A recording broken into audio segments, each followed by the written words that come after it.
America అధ్యక్షుడు Donald Trump సుంకాలకు 90 రోజుల పాటు బ్రేక్ ఇస్తున్నట్లు ప్రకటించిన తరువాత ఒక్కసారిగా పడిపోయిన బంగారం ధరలు ఆ తర్వాత వరుసగా 5 రోజుల పాటు పెరిగాయి. దీంతో మళ్లీ రికార్డ్ గరిష్టాలను తాకుతాయన్న ఆందోళనలు నెలకొన్నాయి. మళ్లీ ఇప్పట్లో తగ్గకపోవచ్చని బులియన్ మార్కెట్ వర్గాలు సైతం తెలిపాయి. అయితే ఊహించని విధంగా బంగారం ధరలు ఇవాళ కాస్త దిగివచ్చాయి. దేశీయ మార్కెట్లో ధరలు దిగిరావడం కొనుగోలుదారులకు ఊరట కల్పిస్తోంది. అమెరికా డాలర్ సూచి కాస్త పుంజుకోవడం, అంతర్జాతీయ మార్కెట్ నుంచి సానుకూలతలు బంగారు ధరలు దిగివచ్చేందుకు కారణమైనట్లు తెలుస్తుంది.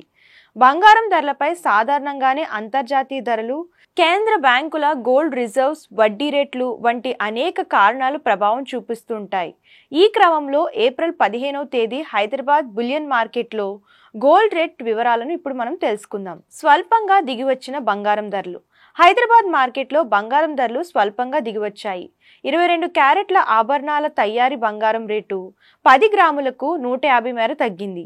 దీంతో తులం రేటు 87,550 వద్దకు దిగివచ్చింది. ఇక 24 క్యారెట్ల స్వచ్ఛమైన బిస్కెట్ బంగారం ధర 10 గ్రాములపై 160 మేర తగ్గింది.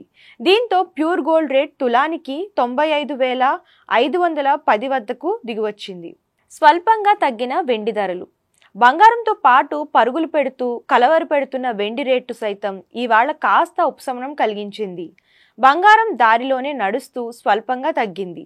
ఇవాళ హైదరాబాద్ మార్కెట్లో కిలో వెండి రేటు 100 తగ్గింది. దీంతో నేటి రేటు కిలోకు 1,09,900కు దిగివచ్చింది.